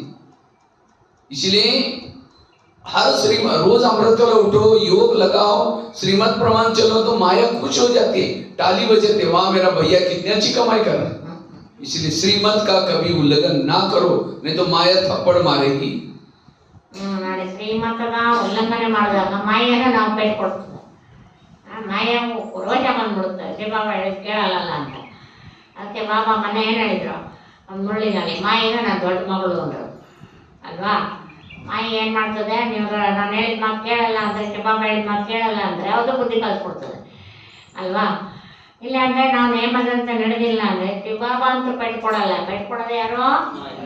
ಮಾಯಿ. ಅದರಿಂದ ನಾವು ಶ್ರೀಮತವನ್ನ ಉಲ್ಲಂಘನೆ ಮಾಡಬಾರ್ದು. ಎಷ್ಟು ಶ್ರೀಮತ ಅಂತ ನಡೆಸಿ ಅಷ್ಟ ನಮಗೆ ಶಿವಬಾಬಾ ಮೆಚ್ಕೊಂತಾರೆ. और श्रीमत मतलब ऐसे नहीं कि अमृत वाला उठ लिया तो नियम पूरा किया। अमृत वाला उठ करके झुटका लगाते हो कि आधे मार्ग कटोगे। ಮನವಾದ ಆಯ್ತು. ಅಮೃತ ವೇಳೆ ಎದ್ದೇಳು ಮಗು ಯೋಗ ಮಾಡು ಅಂತ ಹೇಳಿರ್ತಾರೆ. ಎದ್ದೇಳೋದು ನಿಯಮ ಆಯ್ತು. ಎದ್ಬಿಟ್ಟು ಆಮೇಲೆ ತುಪ್ಪಡ ಕುತ್ಕೊಂಡ್ರೆ ಏನಾಗ್ತದೆ, ಮನ್ಮಂತ ನಿಲ್ತಾ ಇತ್ತು. आधे मार्ग कटोगे। ಮಾಯೆ ಸೇರ್ಕೊಂಡು ಅಂದ್ರೆ ವಿಕರ್ಮ ವಿನಾಶ ಆಗಲ್ಲ, ಶಿವಬಾಬನ ಪ್ರಾಪ್ತಿ आत्मके ऋषि। अच्छा मुरली सुनी, लेकिन मुरली के पहले आधा घंटा योगी नहीं किया और मुरली जो सुनी उस प्रमाणे प्रैक्टिकल चले ही नहीं तो भी मुरली के आधे मार्ग कट गए। केवल सुनना ये पर्याप्त नहीं, सुन करके उसको धारण करना, तब मुरली के मार्ग मिलते। मुरली ಕೇಳಕ್ಕೆ ಮುಂಚೆ ಅರ್ಧ ಗಂಟೆ ಯೋಗ ಮಾಡಬೇಕು ಅಂತ, ಯೋಗ ಮಾಡಿಬಿಟ್ಟು ಆಮೇಲೆ ಮುರಳಿ ಕೇಳಬೇಕು. ಇಲ್ಲಾಂದ್ರೆ ಮುರಳಿ ಪಾಯಿಂಟ್ಗಳು ಜೀವನದಲ್ಲಿ ಆಚರಣೆಯಲ್ಲೂ ಅರ್ಧಂಬರ್ಧನೆ ಬರೋದು ಅಂತ, ಪೂರ್ತಿ ಬರಲ್ಲ, ಧಾರಣೆ ಆಗಲ್ಲ ಮುರಳಿ ಪಾಯಿಂಟು. ಮುರಳಿ ಕೇಳೋಕ್ಕಿಂತ ಮುಂಚೆ ಯೋಗ ಮಾಡಿ ಆಮೇಲೆ ಮುರಳಿ ಕೇಳಬೇಕು. इसलिए हर श्रीमत के पीछे गहराई है। जितना इस गहराई में जाएंगे तब आपकी सोन्नति होगी, तब आप आगे बढ़ सकेंगे। ಅದರಿಂದ ಶ್ರೀಮತ ಅನ್ನೋದು ಸ್ವಲ್ಪ ಡೀಪ್ ಆಗಿದೆ, ಆಳವಾಗಿದೆ, ಯೋಚನೆ ಮಾಡಬೇಕು ಯಾವ ಶ್ರೀಮತ ಅನ್ನೋ. ಆ ಥರ ಎಲ್ಲವನ್ನ ಶ್ರೀಮತವನ್ನು ನಾವು ಚೆನ್ನಾಗಿ ಅರ್ಥ ಮಾಡ್ಕೊಂಡು ನಡೆದ್ರೇನೆ ನಮಗೆ ಎಲ್ಲ ಥರ ಪ್ರಾಪ್ತಿ ಸಿಗಲಿಕ್ಕೆ ಸಾಧ್ಯ ಅಂತ ಹೇಳ್ತಾರೆ. लोगों की लाज नहीं करो, लोगों की लाज करते करते कहाँ पहुंच गए। लोग इस दुनिया में ऐसे हैं, घोड़े पर बैठने में नहीं देंगे, पैदल चलने में नहीं देंगे। इसलिए कहते हैं सुनो सबकी, करो श्रीमत की। जो श्रीमत क्या कहता है वो करो, बाकी दुनिया की बातों में नहीं जाना है। ಶ್ರೀಮತದಂತೆ ನಡೀತಾ ನಡೀತಾ ನಾವು ಎಲ್ಲಿಂದ ಎಲ್ಲಿಗೆ ಹೋಗ್ತೀವಿ ನೋಡಿ. ಪ್ರಪಂಚದವ್ರು ಹೇಳಿದ ಮತ ಅಂತ ಕೇಳ್ತಾ ಕೇಳ್ತಾ ಎಲ್ಲಿಗೆ ಬಂದ್ವಿ. ಇದರ ಅನುಭವ ಎಲ್ಲರಿಗೂ ಇದೆ ಅಲ್ವಾ. ಮನುಷ್ಯರು ಹೇಳಿದ್ದನ್ನು ಕೇಳ್ತಾ ಎಲ್ಲಿಗೆ ಬಂದ್ವಿ, ನರಕಕ್ಕೆ ಬಂದ್ರೆ ಸ್ವರ್ಗಕ್ಕೆ ಹೋದ್ವಾ, ನರಕನೇ ತಾನೇ. ಈಗ ಶಿವಬಾಬಾ ನಮಗೆ ಶ್ರೀಮತದಂತೆ ಕಲಿಸ್ತಾ ಕಲಿಸ್ತಾ ಎಲ್ಲಿ ಕರ್ಕೊಂಡು ಹೋಗ್ತಾರೆ ಅಂದಾಗ ಶ್ರೀಮತ ನಾವು ಫಾಲೋ ಮಾಡೋದು ಮಹತ್ವ ಇಟ್ಕೋಬೇಕೇ ಹೊರತು ಅವರೇನು ಹೇಳ್ತಾರೆ ಇವರೇನು ಹೇಳ್ತಾರೆ ಜನಗಳೇನು ಹೇಳ್ತಾರೆ ಅಂತ ನಾವು ಕಿವಿ ಕೊಡೋಕೆ ಹೋಗಬಾರ್ದು. ಪ್ರಪಂಚ ಜನಗಳ ಜೊತೆ ಮತ್ತೆ ಕಿವಿ ಕೊಟ್ಟರೆ ನಾವು ಮತ್ತೆ ಉದ್ಧಾರ ಆಗಲ್ಲ ಅಂತ ಬಾಬಾ ನಮಗೆ ಯಾವಾಗಲೂ ಮುರಳಿನಲ್ಲಿ ಎಚ್ಚರಿಕೆ ಕೊಡ್ತಿರ್ತಾರೆ. तीसरी बात है, हमारी स्थिति क्यों बिगड़ते हैं? जब हम चलते चलते इस ज्ञान मार्ग में देह के भान में आ जाते हैं। जो देह के भान में आता है वो परमात्मा से दूर हो जाता है, उसकी स्थिति बिगड़ जाती है। जो देह के भान में आता है उसके अंदर के पुराने संस्कार विकार जागृत हो जाते हैं। तीसरी बात, तीसरा पॉइंट, स्थिति बिगड़ने का तीसरा पॉइंट है ये। ದೇಹಾಭಿಮಾನದಲ್ಲಿ ಬರ್ತೀವಿ, ಅವಾಗ ಮತ್ತೆ ಹಳೆಯ ಸಂಸ್ಕಾರಗಳು ಮತ್ತೆ ಜಾಗೃತ ಆಗುತ್ತೆ. ಜಾಗೃತ ಆದ್ರೆ ಏನಾಗುತ್ತೆ, ಮತ್ತೆ ನರಕದ ಅನುಭವನೇ ಆಗೋದು, ಸ್ವರ್ಗದ ಅನುಭವ ಆಗಲ್ಲ ಅಂತ ಹೇಳ್ತಾರೆ. तीसरा पॉइंट है ये। ಮೂರನೇ ಪಾಯಿಂಟ್, स्थिति बिगड़ने का टॉपिक चल रहा है। पहला पॉइंट बताया, पर चिंतन करने से स्थिति बिगड़ती है, तीव्र पुरुषार्थ नहीं होता। दूसरा पॉइंट बताया, श्रीमत का उल्लंघन करने से तीव्र पुरुषार्थ नहीं होता, तो श्रीमत का पालन करना। और तीसरा पॉइंट है, देह बान में आने से तीव्र पुरुषार्थ नहीं बनते, स्थिति बिगड़ती है। ಇದು ಮೂರನೇ ಪಾಯಿಂಟ್, ಆತ್ಮಾಭಿಮಾನಿ ಆಗಬೇಕು. ಒಂದನೇ ಪಾಯಿಂಟ್ ಯಾವುದು, ಕರೆಕ್ಟ್ ಇಂದಾನೆ ಪರದರ್ಶನ ಇದರಿಂದ ಮುಕ್ತರಾಗಬೇಕು. ಎರಡನೇದು ಯಾವುದು, ಶ್ರೀಮತದ ಉಲ್ಲಂಘನೆ ಮಾಡಬಾರ್ದು. ಎಷ್ಟು ಶ್ರೀಮತ ಪಾಲನೆ ಮಾಡ್ತೀವಿ ಅಷ್ಟು ಸ್ಥಿತಿ ರೆಡಿ ಆಗುತ್ತೆ. ನೆಕ್ಸ್ಟ್ ಆತ್ಮಾಭಿಮಾನಿ ಆಗಬೇಕು. ದೇಹಾಭಿಮಾನದಲ್ಲಿ ಬಂದ್ಮೇಲೆ ಉಲ್ಟಾ ಸಂಸ್ಕಾರ ಮತ್ತೆ ರೆಡಿ ಆಗುತ್ತೆ. ಹಳೆಯ ಸಂಸ್ಕಾರಗಳೇ ಮತ್ತೆ ಎದ್ದೇಳಕ್ಕೆ ಶುರುವಾಗುತ್ತೆ. ಅದಕ್ಕೆ ಆತ್ಮಾಭಿಮಾನಿ ಆಗೋದು इम्पोर्टेंट। जैसे जिस घर में लाइट होती है वहाँ भूत नहीं रहता, भूत कहाँ रहता है, जहाँ अंधेरा होता है। इसी तरह जिस शरीर में आत्मा का भान नहीं है, आत्मा की लाइट बुझी है, वहाँ विकारों के भूत रहते हैं। काम का भूत, क्रोध का भूत, लोग पूरा बंगला भूत बंगला बन जाता है। इसीलिए इस भूतों को भगाना है, लाइट जला कर रखो, अर्थात आत्माभिमानी बनो। ದೇಹಾಭಿಮಾನ ಬಂತಂದ್ರೆ ಶರೀರ ಭೂತ ಬಂಗಲೆ ಆಗುತ್ತದೆ ಅಂತ. ಯಾಕೆಂದ್ರೆ ಒಂದಲ್ಲ ಒಂದು ಎದ್ದೇಳ್ತಾನೆ ಇರುತ್ತೆ, ಕಾಮ ಕ್ರೋಧ ಲೋಭ ಮೋಹ ಅಂತ ಹೇಳಿ. ಅದರಿಂದ ಯಾವತ್ತೂ ಸಹ ಏನ್ ಮಾಡಬಾರ್ದು, ನಾವು ಬಾಬನ ಮಕ್ಕಳು ದೇಹಾಭಿಮಾನದ ಬರಬೇಕು. ಅದಷ್ಟು ಆತ್ಮಾಭಿಮಾನಿಯಾಗಿರುವ ಅಭ್ಯಾಸವನ್ನ ಮಾಡ್ತಾ ಹೋಗ್ಬೇಕು. पहले जमाने में गांव-गांव में भूत रहते थे, लेकिन आजकल नाम निशान खत्म हो गया क्योंकि लाइट हो गई। इसी तरह जितना शरीर में आत्मा के भान में रहेंगे, इसलिए रोज की मुरली में बाबा कहते हैं, बच्चे आत्मा समझो, आत्माभिमानी बनो। तो देह भान में आने से हम बाबा से दूर हो जाते, योग नहीं लगता, स्थिति बिगड़ जाती। ಬಾಬಾ ಹೇಳ್ತಿರ್ತಾರೆ, ಬಾಬಾ ಆತ್ಮಾಭಿಮಾನಿಯಾಗಿ ನಿಮ್ಮನ್ನ ಆತ್ಮ ಅಂತ ತಿಳ್ಕೊಳ್ಳಿ. ಎಷ್ಟೆಷ್ಟು ನಾವು ಆತ್ಮ ಅಂತ ಸ್ಮೃತಿ ಮಾಡ್ತೀವಿ, ಆತ್ಮಾಭಿಮಾನಿಯಾಗಿರ್ತೀವಿ, ಅಷ್ಟು ಬಾಬಾನವ್ರಿಗೆ ಹತ್ರ ಆಗಿರ್ತೀವಿ. ಎಷ್ಟು ದೇಹಾಭಿಮಾನದಲ್ಲಿ ಹೋಗ್ತೀವಿ ಅಷ್ಟು ಬಾಬನಿಂದ ದೂರ ಹೋಗ್ತೀವಿ ಅಂತ. ಅದಕ್ಕೆ ದೇಹಾಭಿಮಾನದಲ್ಲಿ ಬರುವಂಥ ಅಭ್ಯಾಸ ಆಗಬಾರ್ದು. ಮೊದಲೇ ಆಗ್ಬಿಟ್ಟಿದೆ 63 ಜನ್ಮದಿಂದ. ಒಂದು ಜನ್ಮದಲ್ಲಿ ಏನ್ ಮಾಡಬೇಕು, आत्माभिमानी ಆಗಬೇಕು। जैसे सीता के सामने जब रावण आता है, वो सीता क्या करते हैं, माचिस तिल्ली जला करके ऐसी खड़ी बैठ जाते हैं, तो रावण उसको टच भी नहीं करता। इसी तरह हम भी रावण के राज्य में रहते हैं, तो रावण से बचने के लिए, विकारों से बचने के लिए ये आत्मा की तिल्ली सदा जला कर रखते। ಹೇಗೆ ಸೀತೆ ಏನಾಗಿರುತ್ತೆ, ರಾವಣನ ಪರಚನೆ ಮಾಡಬಾರ್ದು ಅಂತ ರಾಮ ಅಂತ ಒಂದು ಕಡ್ಡಿ ಇಟ್ಕೊಂಡು ರಾಮನ ಏನ್ ಮಾಡ್ತಿರ್ತ, ಅಂದ್ರೆ ರಾವಣನ ಒಂದು ಅಂಶನೂ ಕೂಡ ನನ್ಗೆ ಟಚ್ ಆಗಬಾರ್ದು ಅಂತ. ಹಾಗೆ ನಾವು ಆತ್ಮರೂಪಿ ಸೀತೆ ಏನ್ ಮಾಡಬೇಕು, ದೇಹಾಭಿಮಾನ ಅನ್ನೋದು ಟಚ್ ಆದರೆ ವಿಕಾರಿ ಗುಣ, ರಾವಣ ಗುಣ ಎದ್ದು ಬಿಡುತ್ತದೆ. ಅದರಿಂದ ಆತ್ಮ ಅಂತ ಒಂದು ಪಾಯಿಂಟ್ ಅನ್ನು ಇಟ್ಕೊಂಡು ನಾವು ಎಲ್ಲ ರಾವಣನ ಅಂಶದಿಂದ ಬಚಾವಾಗಬೇಕು. ಇಲ್ಲಾಂದ್ರೆ ಆತ್ಮದಲ್ಲಿ ಮತ್ತೆ ಏನಾಗುತ್ತೆ, विकारी गुणा को जागृत आगुತ್ತದೆ। जैसे राम रावण का युद्ध चलता है, राम रावण का एक सिर काटता है, फिर दूसरा काटता है, सिर तो कट जाते हैं, दोबारा जुड़ जाते हैं। तो विभीषण आकर के राम के कान में 2-3 बातें सुनाता है, ये ऐसा नहीं मरेगा, नाभि में तीर लगाओ। जब नाभि में तीर लगा, रावण मर गए। इसी तरह आज हम भी विकारों के गले काट रहे हैं, कभी काम का काटते हैं, कभी क्रोध का काटते हैं, लेकिन दोबारा जुड़ जाते हैं। क्यों? देह बांध के नाभि में तीर नहीं लगाया। इसलिए देह बांध छोड़ो, सारे विकार कट जाएंगे, तीव्र पुरुषार्थी बन जाएंगे।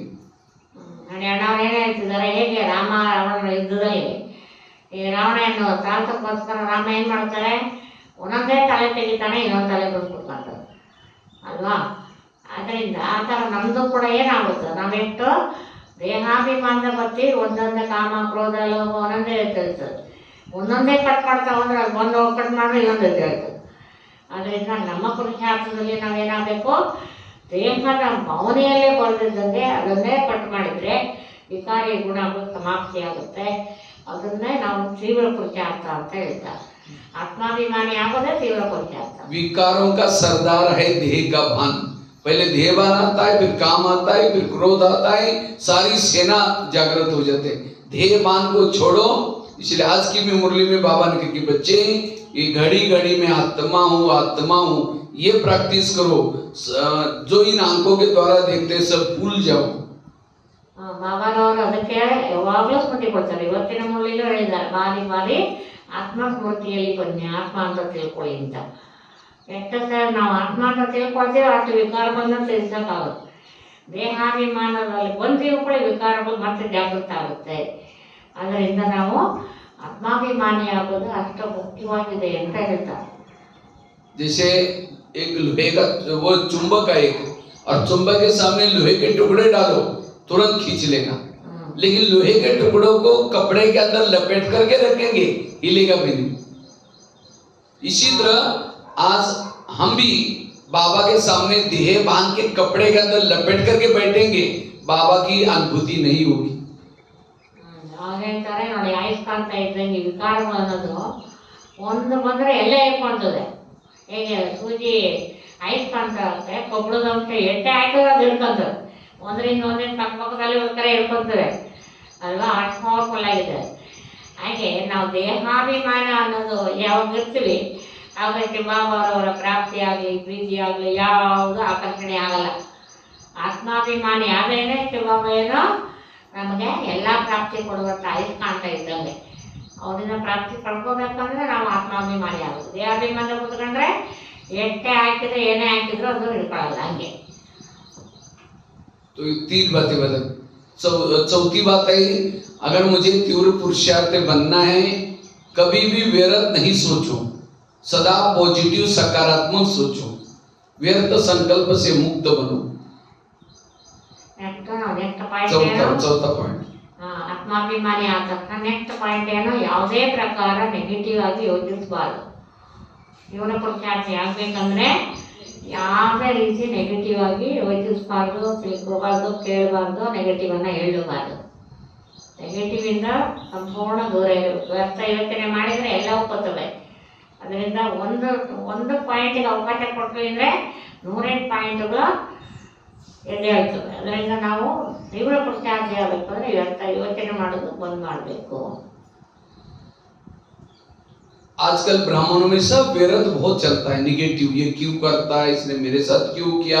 जितना निगेटिव सोचेंगे उतना शरीर की बीमारी होने की संभावना है, टेंशन आएगा, और जो टेंशन में रहता है निगेटिव सोचता है वो तीव्र पुरुषार्थी नहीं बन सकता। ನೆಗೆಟಿವ್ ಆಗಿ ಯೋಚನೆ ಮಾಡಿದಾಗ ಏನಾಗುತ್ತೆ? ಟೆನ್ಷನ್ ಜಾಸ್ತಿ ಆಗುತ್ತೆ, ವ್ಯರ್ಥ ಯೋಚಿಸಿದಷ್ಟು ಒತ್ತಡ ಜಾಸ್ತಿ ಬೀಳ್ತದೆ, ಅವರಿಗೆ ತೀವ್ರ ಪುರುಷಾರ್ಥ ಮಾಡಲಿಕ್ಕೆ ಆಗೋದಿಲ್ಲ ಅಂತ ಹೇಳ್ತಾರೆ. ಯಾವಾಗ ಆತ್ಮದಲ್ಲಿ ಶಕ್ತಿ ಏನಾಗುತ್ತೆ? ಪಾಸಿಟಿವ್ ಎನರ್ಜಿ ಇದ್ದಿದ್ದು ನೆಗೆಟಿವ್ ಚರ್ಚೆಗಳು ಪಾಸಿಟಿವ್ ಎನರ್ಜಿ ಹೊಂಟೋಗುತ್ತೆ. ಸಕಾರಾತ್ಮಕ ಚಿಂತನೆ ಇದ್ದಾಗ ನೆಗೆಟಿವನ್ನು ತೆಗೆದುಹಾಕ್ಲಿಕ್ಕಾಗುತ್ತೆ. ಅಂದರೆ ಸಕಾರಾತ್ಮಕ ಚಿಂತನೆ ಬುದ್ಧಿಯಲ್ಲಿ ಕೂತಿರುತ್ತೆ, ಶಕ್ತಿ ಬಂದಿರುತ್ತೆ. ನೆಗೆಟಿವ್ ನೋಡಿದ್ರೆ ಆ ಶಕ್ತಿ ಹೊಂಟೋಗುತ್ತೆ. ಅದರಿಂದ ಪಾಸಿಟಿವ್ ಆಗೇ ತಗೋಬೇಕು, ಯಾವುದನ್ನು ನೆಗೆಟಿವ್ ಆಗಿ ತಗೋಬಾರ್ದು ಅಂತ ಹೇಳ್ತಾರೆ. जो निगेटिव चिंतन करता है, लाल लाइट चल रहा है, गीत बज रहा है, तो भी उसका योग नहीं लगेगा। शुरू तो करता है मैं आत्मा हूँ, शांत हूँ, फिर कहेगा मेरे को क्यों बोला, फिर कहेगा ठीक है मैं आत्मा हूँ, फिर कहेगा 15 दिन पहले भी तो बोला था, फिर कहेगा ठीक है मैं आत्मा हूँ, फिर कहेगा सबके बीच में क्यों बोला। वो बाबा से कनेक्ट नहीं होगा। इसलिए व्यर्थों से मुक्त बनो, फिर योग लगेगा, तीव्र पुरुषार्थ होगा। ಹಾಡು ಬಾಬಾ ನಾಡು ಹಾಕಿದ್ರು ನನ್ನ ಆತ್ಮ ಅಂತ ಅಭ್ಯಾಸ ಮಾಡಬೇಕು. ಸ್ವಲ್ಪ ಹೊತ್ತು ಆತ್ಮ ಅಂತ ಅಭ್ಯಾಸ ಮಾಡಿದ್ರೆ ಕಡೆಗೆಲ್ಲ ಹೊಂಟಾಗಿರ್ತದೆ, ಯಾವುದೋ ಯೋಚನೆ ಯಾವುದೋ ಚಿಂತೆ ಎಷ್ಟೇ ಮಾಡಿದ್ರು ಬಾಬನ ಜೊತೆ ಬುದ್ಧಿಯ ಕನೆಕ್ಷನ್ನು ಜೋಡ್ಸೋಕ್ಕೆ ಆಗಲ್ಲ. ಯಾಕಂದರೆ ವ್ಯರ್ಥ ಯೋಚನೆ ಮಾಡಿ ಅಭ್ಯಾಸ ಆಗಿರುತ್ತಲ್ಲ, ಅದು ಮತ್ತೆ ಬುದ್ಧಿ ಎಲ್ಲಿಗೆ ಹೋಗ್ತದೆ? ವ್ಯರ್ಥದ ಕಡೆಗೆ ಹೋಗುತ್ತೆ ಹೊರತು ಶಿವಬಾಬನ ಕಡೆ ಹೋಗಲ್ಲ. ಬಾರಿ ನನ್ನ ಆತ್ಮ ಅಂತ ಪ್ರಾಕ್ಟೀಸ್ ಮಾಡ್ತಾನೆ ಇರಬೇಕು. ಆ ಥರ ಆಗ್ಬಿಡುತ್ತೆ. ಬಾಬನ ಜೊತೆ ಕನೆಕ್ಷನ್ ಜೋಡ್ಸೋಕ್ಕೂ ಆಗಲ್ಲ, ಸಮಯ ಮುಗಿದೋಗುತ್ತೆ, ಪ್ರಾಪ್ತಿ ವಂಚಿತರಾಗ್ಬಿಡ್ತೀವಿ ಅಂತ ಹೇಳ್ತಾರೆ. जब व्यर्थ सोचते हैं, निगेटिव सोचते हैं, अनुभव नहीं होगा। एक शिष्य था, गुरुजी के पास जाता है, कहते गुरुजी मैं बहुत भक्ति करता हूँ, दान करता हूँ, पुण्य करता हूँ, लेकिन मुझे कुछ अनुभव ही नहीं हो रहा है। तो गुरुजी हंसने लगे, कहते बात तो सही है। ನೆಗೆಟಿವ್ ಯೋಚನೆ ಮಾಡೋದ್ರಿಂದ ಏನಾಗುತ್ತೆ? ನಾವು ಎಷ್ಟೆಲ್ಲ ಮಾಡ್ತೀವಿ, ಹಂಗೆ ಮಾಡ್ತೀವಿ ಅಂತ ಅನ್ಸುತ್ತೆ, ಎಲ್ಲ ಮಾಡ್ತೀವಿ, ಆದರೆ ಆತ್ಮ ಕಾರ್ಯಕ್ಕೆ ಒಂದು ಫೀಲಿಂಗ್ ಬರಲ್ಲ. ಶಿವಬಾಬನಿಂದ ನಾನು ಎಷ್ಟು ಪ್ರಾಪ್ತಿ ಪಡ್ಕೊಂಡಿದ್ದೀನಿ ಅಂತ ಅನುಭವನೇ ಆಗಲ್ಲ. ಯಾಕಾಗಲ್ಲ? ವ್ಯರ್ಥ ಅನ್ನೋದು ಒಳಗಡೆ ನಡೀತಾ ಇರೋದ್ರಿಂದ ಶಿವಬಾಬಾ ಕೂಡ ಪ್ರಾಪ್ತಿ ರಿಸೀವ್ ಆಗಲ್ಲ. ಆತ್ಮಕ್ಕೆ ಬಾಬಾರವರ ಪ್ರಾಪ್ತಿ ಯಾವಾಗ ಬರಲ್ಲ, ಅವನಿಗೆ ಎಷ್ಟೇ ಖುಷಿಯಾಗಿರೋ, ಸಂತೋಷವಾಗಿರೋ, ನೆಮ್ಮದಿಯಾಗಿರೋ ಅಂದರೆ ಇರೋಕ್ಕಾಗಲ್ಲ. ಆಗುತ್ತಾ? ಆಗಲ್ಲ. ಅದು ವ್ಯರ್ಥದಿಂದ ನಾವು ಕೂಡಿದಾಗ ಬಾಬಾ ಕೂಡ ಪ್ರಾಪ್ತಿ ನಾವು ಅನುಭವ ಮಾಡೋಕ್ಕಾಗಲ್ಲ ಅಂತಾರೆ. वो कहानी बताते एक शिष्य था, गुरुजी के पास गया, कहते मैं भक्ति करता था, बहुत दान पुण्य करता था, लेकिन मुझे कुछ अनुभव नहीं हो रहे। ಒಂದು ಕಥೆ ಹೇಳ್ತಾರೆ ಅದಕ್ಕೆ. ಒಬ್ಬ ವ್ಯಕ್ತಿ ಭಾಳ ಭಕ್ತಿ ಮಾಡ್ತಾ ಇದ್ದ, ಪೂಜೆ ಮಾಡ್ತಿದ್ದ, ದೇವ್ರ ನೆನಪು ಮಾಡ್ತಿದ್ದ. तो गुरुजी हंसने लगे, कहते बात तो सही है। एक दिन मैं बगीचे में बैठा था, 5-6 युवा आए, उनको प्यास लगी थी। तो गुरुजी ने कहा सामने कुआं है, वहां बाल्टी है, रसा है, पी के चले जाओ। ಇದು ಮಾಡ್ತಾ ಇದ್ದ, ಪೂಜೆ ಮಾಡ್ತಿದ್ದ. ಅದರ ಪಕ್ಕದಲ್ಲಿ ಒಂದು ನಾಯಿ ಗೋಬೋ ಅಂತ ಕೂಗ್ತಾ ಇತ್ತು. ತನ್ನ ಪಾಡಿ ತಾನು ಕೂಗ್ತಾ ಇದ್ದ, ಇವನ್ ಪಾಡಿ ದೇವ್ರ ಭಕ್ತಿ ಪೂಜೆ ಮಾಡ್ತಾ ಇದ್ದ. वो कुएं के पास गए, तो वहां बाल्टी थी, रस्सा था, कुएं में पानी था। उन्होंने क्या किया, बाल्टी को रस्से में नीचे कुएं में डाला, रस्सा बांधा, पानी खींचा, पानी नहीं मिला।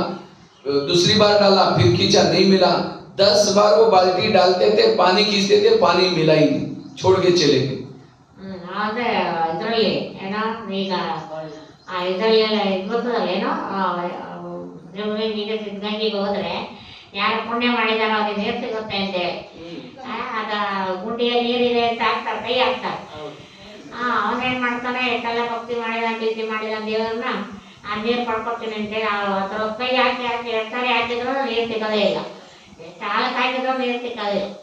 ಆಮೇಲೆ ಬೇರೆ ಮಾಡ್ಕೊಂಡು ನೀರೇ ಸಿಗ್ಲಿಲ್ಲ ಅಂತ ಹೊರಟೋಗ್ತಾರೆ.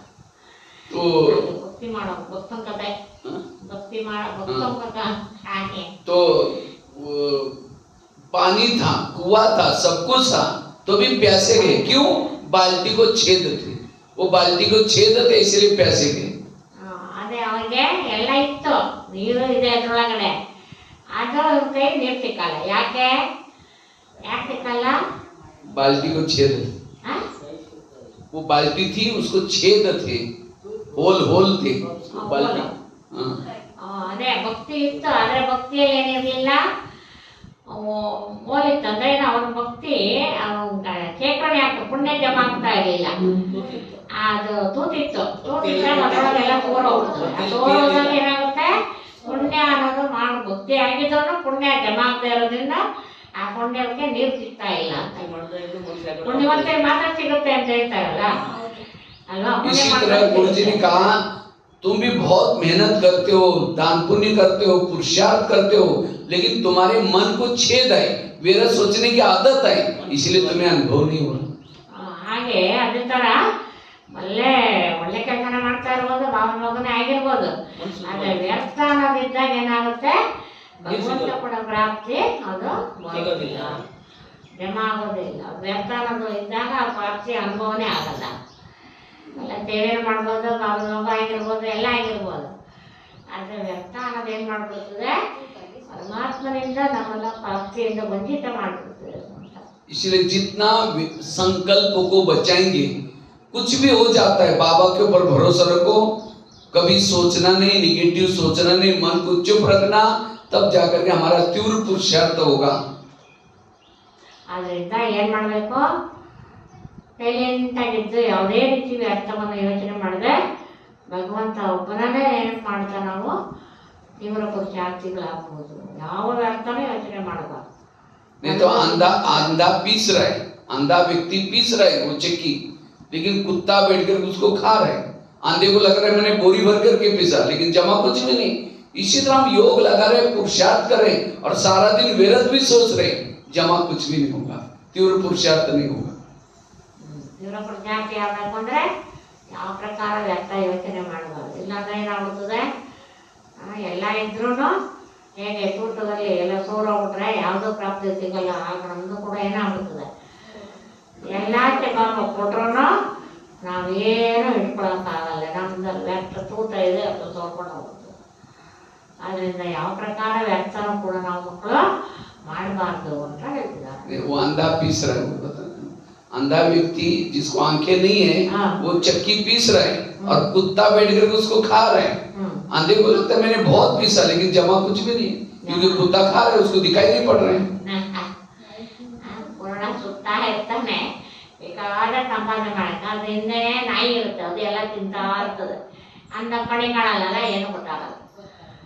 ಭಾಳ ಸಂಪಾದನೆ ಮಾಡ್ಕೊಂಡಿದ್ದೀನಿ ಅಂತ ಅವ್ರು ತಿಳ್ಕೊಬೇಕು. ಅದು ಇದೆಲ್ಲ ತಿಂದಾಕ್ಬಿಟ್ಟಿರುತ್ತೆ, ಏನು ಸಂಪಾದನೆ ಇರಲ್ಲ. इसी तरह हम योग लगा रहे, अमृत वाला कर रहे, सब कुछ कर रहे और सारा दिन मन में निगेटिव सोच रहे, जमा कुछ भी नहीं। ಅಮೃತದಲ್ಲಿ ಹೇಳ್ತೀವಿ, ಕ್ಲಾಸ್ ಕೇಳ್ತೀವಿ, ಸೇವೆ ಮಾಡ್ತೀವಿ, ಎಲ್ಲ ಮಾಡ್ತೀವಿ. ಅದ್ರ ಒಳಗಡೆ ವ್ಯರ್ಥ ಯೋಚನೆ ಮಾಡ್ತಾ ಇದ್ದಾಗ ಏನಾಗುತ್ತೆ, ಎಲ್ಲ ಮಾಡ್ತಾ ಇದ್ರೂ ಯಾವ ಸಂಪಾದನೆ ಜಮಾ ಆಗಲ್ಲ. इसीलिए अगर मुझे तीव्र पुरुषार्थी बनना है, व्यर्थ सोचना बंद करना है. ತೀವ್ರ ಪುರುಷಾರ್ಥಿ ಆಗ್ಬೇಕಂದ್ರೆ ಯಾವ ಪ್ರಕಾರ ವ್ಯರ್ಥನೋ ಯೋಚಿಸಬಾರ್ದು. तो व्यर्थ कब आता है? समझो कोई सास है, बहू को तंग करते, परेशान करते हैं, तो बहू को तनाव टेंशन आता है, योग में बैठेंगे तो वही याद आएगा.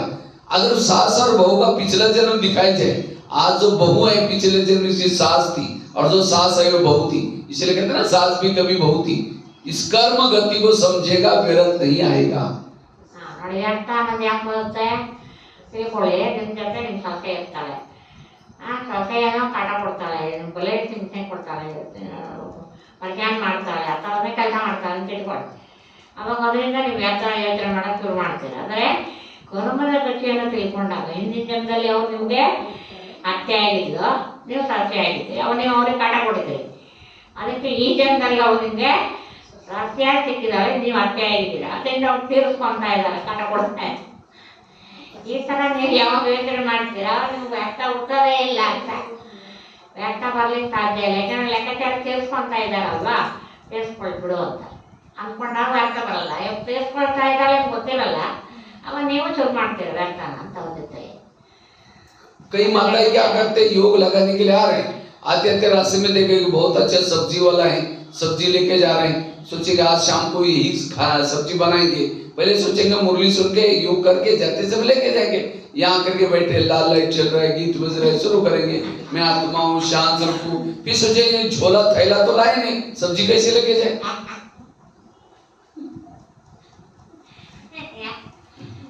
ತರಕಾರಿ ತಗೊಳಕ್ ಹೋಗ್ತೀರಾ, ಅಲ್ಲಿ ಒಳ್ಳೆ ತರಕಾರಿ ನೋಡ್ತೀರ, ಅದನ್ನ ಮನೆ ತಂದಿರ್ತೀರ, ನಾನೇ ಸಬ್ಜಿ ಮಾಡಬೇಕು, ಚಪಾತಿ ಮಾಡ್ಬೇಕು ಅಂತ ಏನೋ ಅದು ಬಂದಲ್ಲಿ ಇಟ್ಕೊಂಡಿರ್ತೀರ. ಅವಾಗ ಬಂದು ಕುತ್ಕೊಂಡು ನಾನು ಆತ್ಮ ಅಂತ ಅಭ್ಯಾಸ ಮಾಡಿದ್ರೆ ಅಲ್ಲಿ ಬುದ್ಧಿ ಎಲ್ಲ ಅಲ್ಲಿಗೆ ಹೋಗ್ತಾ ಇರ್ತದೆ. ಆ ತರಕಾರಿ ಪಲ್ಯ ಮಾಡಬೇಕು, ಸಬ್ಜಿ ಮಾಡಬೇಕು ಅಂತ ಇರ್ಬೇಕು ಅಂತ ಆ ಕಡೆಗೆ ಹೋಗ್ತಾ ಇರ್ತದೆ. ಇಲ್ಲಿ ಆತ್ಮ ಅಂತ ಅಭ್ಯಾಸ ಮಾಡಿದ್ರೂ ಮತ್ತೆ ಬುದ್ಧಿ ಬಾಬನ ಕಡೆ ಹೋಗ್ತಲ್ಲ, ಯಾಕಂದ್ರೆ ಅಲ್ಲಿ ಆ ಟೆನ್ಷನ್ ಇರ್ತದಲ್ಲ. ಅದಕ್ಕೋಸ್ಕರ ಅದು ಯೋಚನೆ ಮಾಡಿ ಬುದ್ಧಿಯ ಕೂರ್ಸ್ಕೊಂಡ್ಬಿಟ್ರೆ ಯೋಗ ಮಾಡುವಾಗ ಅದೇ ಬರ್ತದೆ ಅಂತ.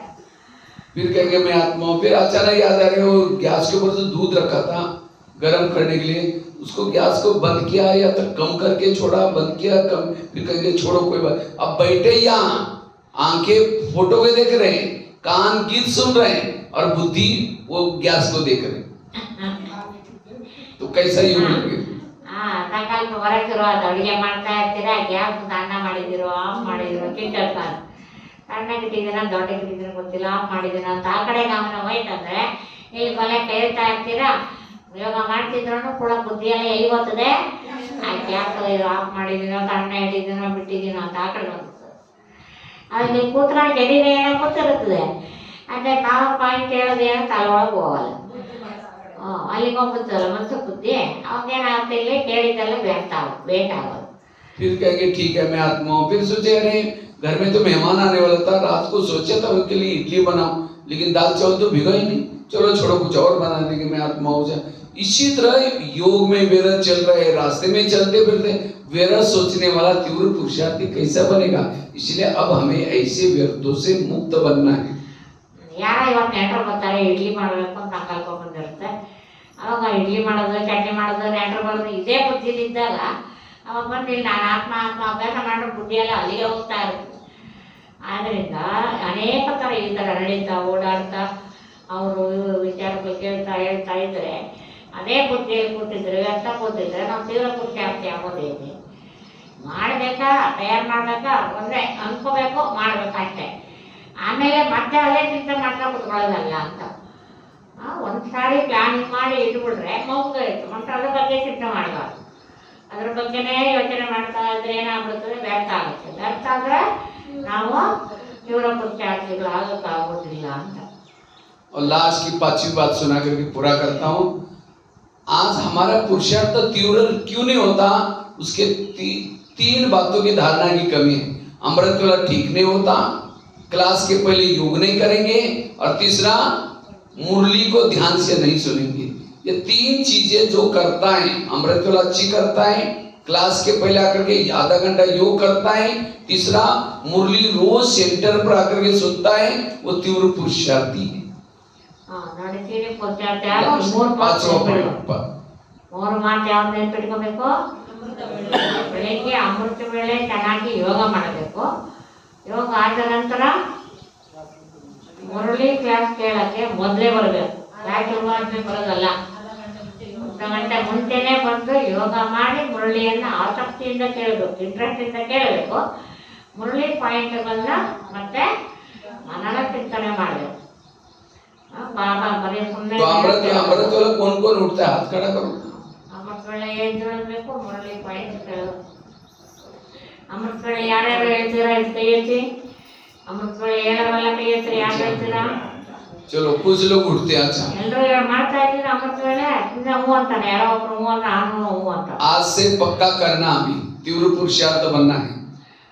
ಇವತ್ತು ಪಕ್ಕಾ ಮಾಡ್ಕೊಳ್ಳಿ, ತೀವ್ರ ಪುರುಷಾರ್ಥಿ ನಾನು ಆಗ್ಬೇಕು ಅಂತ. ಓಕೆನಾ?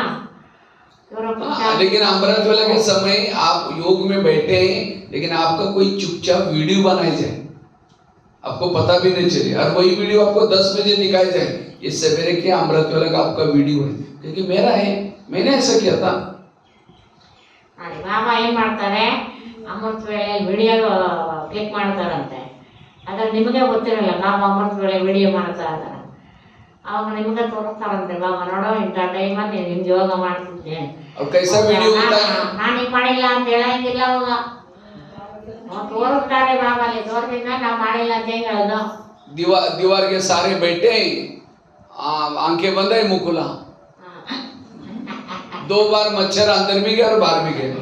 अगर ऐसा योग करेंगे तीव्र पुरुषार्थी कैसे बनेंगे? ಇಲ್ಲೇ ಕುತ್ಕೊಂಡು ಕ್ಲಾಸಿಗೆ ಬಂದು ಕುತ್ಕೊಂಡು ಏನ್ ಮಾಡ್ತಾರೆ, ಯೋಗದಲ್ಲಿ ಕುತ್ಕೊಂಡ್ಬಿಟ್ಟು ಹೊತ್ತು ಮೇಲೆ ಹೋಗಿರುತ್ತೆ, ಬಾಯಿ ಓಪನ್ ಆಗಿರುತ್ತೆ, ನೊಣ ಹೋಗಿ ಬಂದ್ರು ಗೊತ್ತಾಗ. इसलिए आंखें खोल करके बैठो। ಯೋಗ ಮಾಡಿದ್ರೆ ನೀವು ತೀವ್ರ ಪುರುಷಾರ್ಥಿ ಹೆಂಗಾಗೋದು? इसलिए अमृत वेले के समय अलर्ट होकर के बैठो, आंखें खोल के बैठो। ಅಮೃತ ವೇಳೆ ಕುತ್ಕೊಂಡು ಯೋಗ ಮಾಡಿದ್ರೆ ಕಣ್ಣು ಬಿಡ್ಕೊಂಡು ಕುತ್ಕೊಳ್ಳಿ, ಕಣ್ಣು ಮುಚ್ಕೋಬೇಡಿ. ಕಣ್ಣು ಮುಚ್ಚಿ ಕೂಡ ನಿದ್ರಾವೃತ್ತಿ ಹೋಗ್ತದೆ. अब समझो आप कोई मेहमान को घर में बुलाओ, मेहमान बहुत बड़ा है, लेकिन वहां आने से पहले दरवाजे कुंडी बंद करके अंदर सो जाओ। वो बेल बजा रहे, घंटी बजा रहे, दरवाजे नहीं खोलो, उसको कैसा लगेगा?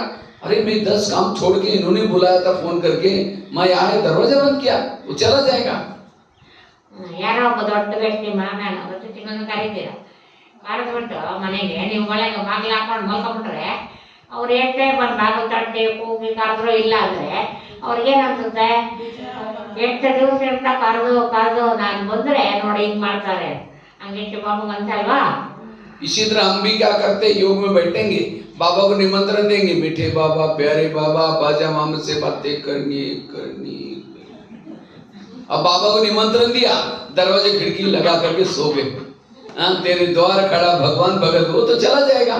इसलिए अमृत वेला आंखें खोल के बैठो, बाबा से बातें करो।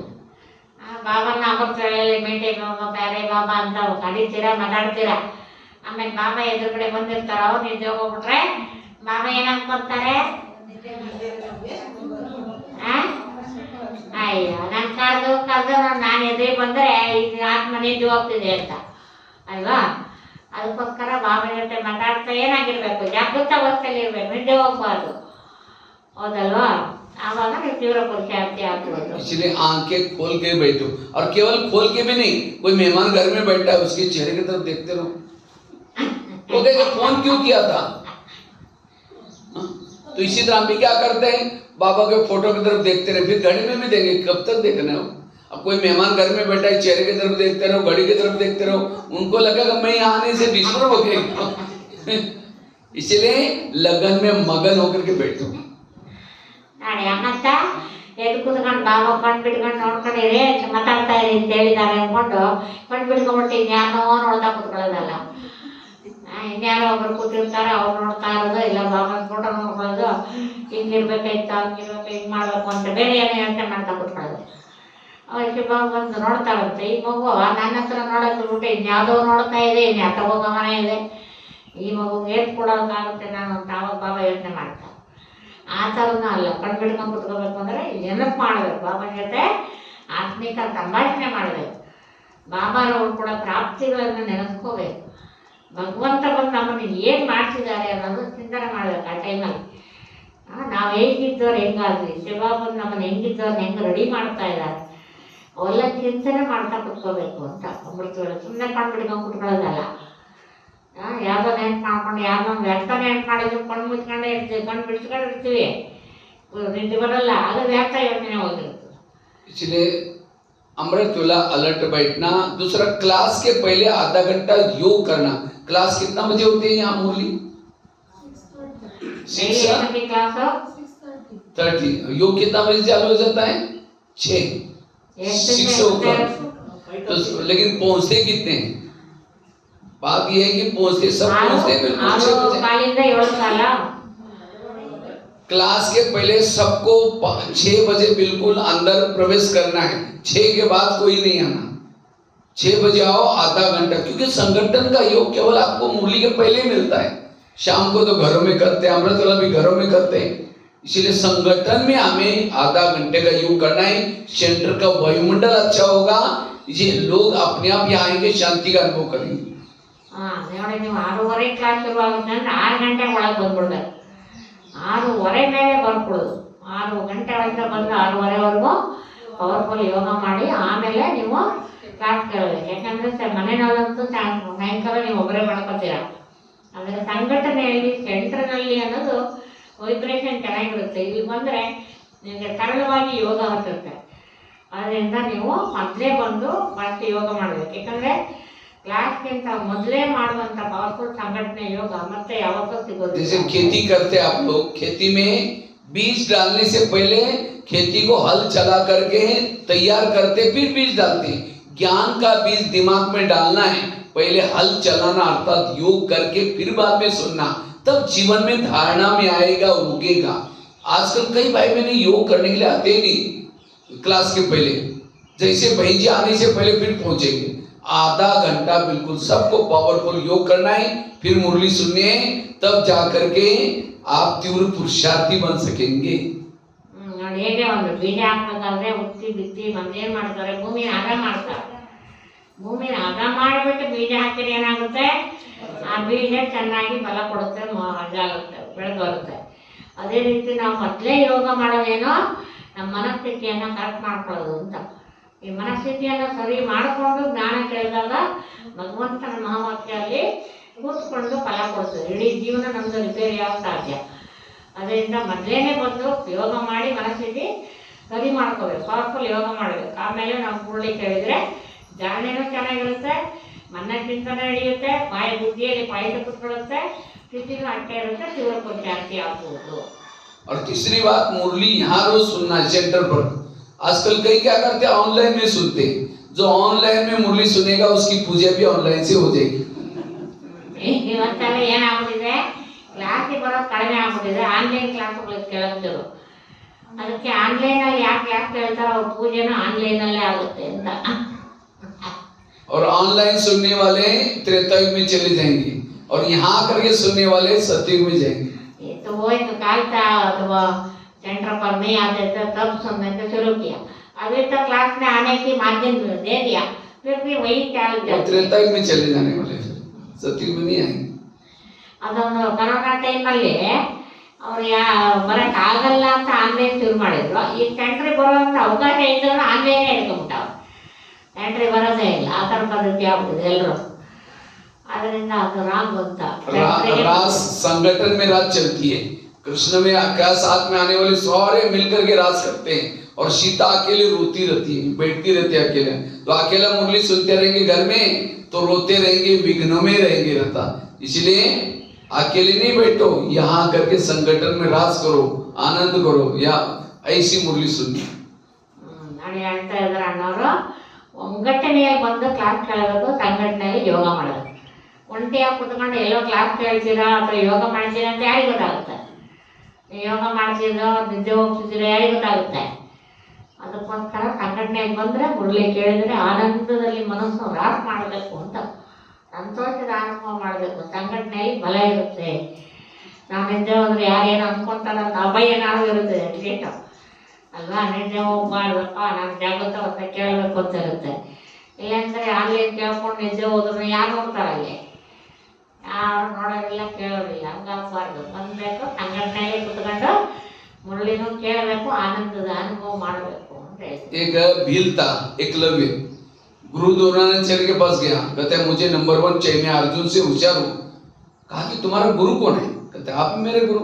कहते मेरे सामने कभी आए नहीं, चलो मैं दिखाता हूँ। जंगल में एक पुतला दिखाया, कहते देखो आप गुरु हैं। तो भी नंबर 1 नहीं दिया, नंबर 1 अर्जुन को। अर्जुन सामने सिखाता और एकलव्य पुतले के सामने बैठ के सिखाता।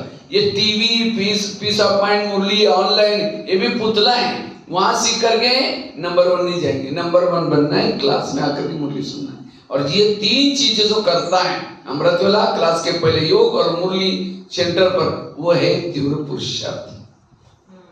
ನೋಡಿ ಹೇಳ್ತಾ ಅದಕ್ಕೆ ಅರ್ಜುನ ಏಕಲವ್ಯನ ಉದಾಹರಣೆ ಕೊಡ್ತಾರೆ. ಅರ್ಜುನ ಎದುರುಗಡೆ ಕಲಿತ, ಅವನೇ ನಂಬರ್ 1 ಬಂದ. ಅದೇ ಮೂರ್ತಿಯನ್ನ ಇಟ್ಕೊಂಡು ಏಕಲವ್ಯ ಕಲ್ತ್ಕೊಂಡ, ಆದರೆ ಅವ್ರದ್ದು ಅದರೇ ಇಲ್ಲ ಆಮೇಲೆ. ಯಾಕೆಂದ್ರೆ ಎದುರುಗಡೆ ಬಂದು ಕಲಿಯೋದೇ ಭಗವಂತ ಏನ್ ಮಾಡ್ತಾರೆ, ಯಾವುದಾದ್ರೂ ರೂಪದಲ್ಲಿ ಅವರಿಗೆ ತಾಕತ್ಕೊಂಡು ಎದ್ದು ನಿಲ್ಲಿಸ್ತಾರೆ. ಸುಮ್ಮನೆ ಏನೋ ಮೂರ್ತಿ ಇಟ್ಕೊಂಡು ಮನೆಯಲ್ಲಿ ಆನ್ಲೈನಲ್ಲಿ ಕೇಳೋದು, ಆಮೇಲೆ ಪುಸ್ತಕ ಕೇಳ್ಕೊಳ್ಳೋದು, ಪುಸ್ತಕ ಓದ್ಕೊಳ್ಳೋದು, ಆ ಥರ ಮಾಡೋದು ಪವರ್ ಎದ್ದೇಳಲ್ಲ.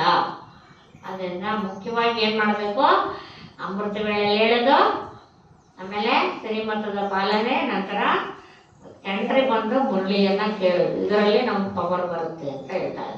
तो 5 बातें सुनाई तीव्र पुरुषार्थी बनने के लिए। पहली बात बताई, कभी परचिंतन नहीं करना, उसको थैले वाली कहानी, पीछे का थैला आगे नहीं लेना। दूसरी कान में उल्टी ना करना, हंस बनना। और दूसरी बात बताई श्रीमत का पालन करना। और तीसरी बात बताई आत्म अभिमानी बनना। चौथी बात बताई व्यर्थ संकल्प से मुक्त बनना। और 5वीं बात बताई ये अमृतवेला क्लास के पहले योग और मुरली 3 बातें करना। तो ये 5 बातें करेंगे तो तीव्र पुरुषार्थी बनेंगे। ठीक है, ओम शांति। ಆಯ್ತಾ, ಗೊತ್ತಾಯ್ತಲ್ಲ 5 ಪಾಯಿಂಟ್ಗಳು ಏನೇನು ಮಾಡಬೇಕಂತ. 5 ಪಾಯಿಂಟ್ಗಳನ್ನ ಪಾಲಿಸೋದ್ರಿಂದ ನಾವೇನಾಗ್ತೀವಿ, ತೀವ್ರ ಪುರುಷಾರ್ಥಿಗಳಾಗ್ತೀವಿ. ಆಯ್ತಾ, ಓಂ ಶಾಂತಿ, ಓಂ ಶಾಂತಿ. ಎಲ್ಲರೂ ಖುಷಿ ಆದ್ರ ಅನ್ನೋರ್ಗೆ अपना परिचय थोड़ा बताओ ना भाई। बशेरी का नाम है भगवान भाई। वैसे लौकिक में महाराष्ट्र से, लौकिक में दूसरा नाम था यही पहले से नाम में आने से पहले आपका नाम भगवान भाई आ गए। लौकिक वालों ने रखा हुआ है। 11 साल तक स्कूल में नहीं गए थे। 11 साल के बाद स्कूल में गए। टीचर ने कहा पहले क्यों नहीं आया? हमने कहा सर मुझे पता नहीं।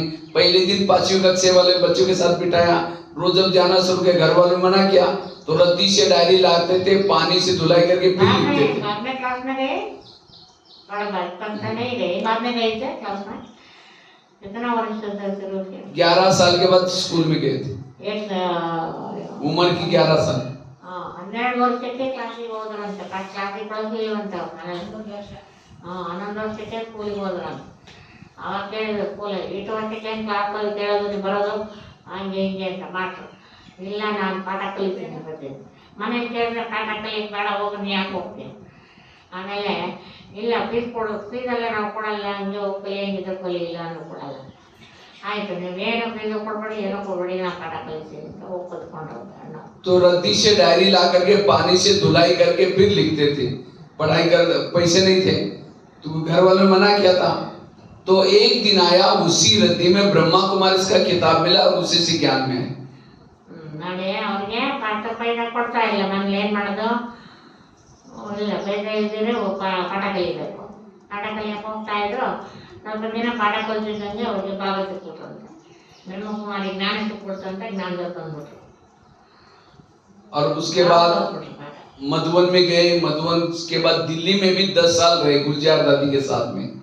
ಗುಲ್ಜಾರ್ ದಾದಿ ಜೊತೆನಲ್ಲಿ ಸೇವೆಗಿದ್ದರಂತೆ ಡೆಲ್ಲಿನಲ್ಲಿ 10 ವರ್ಷ. ಆಮೇಲೆ ಮೌಂಟ್ ಅಬುಗೆ ಹೋದ್ರಂತೆ. ಮೌಂಟ್ ಅಬುನಲ್ಲೂ 10 साल वहाँ रहे थे दिल्ली में। ಗುಲ್ಜಾರ್ ದಾದಿ 10 ವರ್ಷ और उसके बाद आप शांतिवन कब में से माउंट आबू गई? माउंट आबू कब से गए? 35 साल हो गए, 35 साल। 35 माउंट एवरेस्ट ಆಯ್ತು ಇದಕ್ಕೆ ಪಾಂಡವನ ಅಲ್ಲ शांतिवन। और शांतिवन में किचन की सेवा करते हैं। ये सेवा करते हुए भी बाकी काफी सारे स्कूल कॉलेज में भी सेवा करता रहता हूँ। वो लोग कॉलेज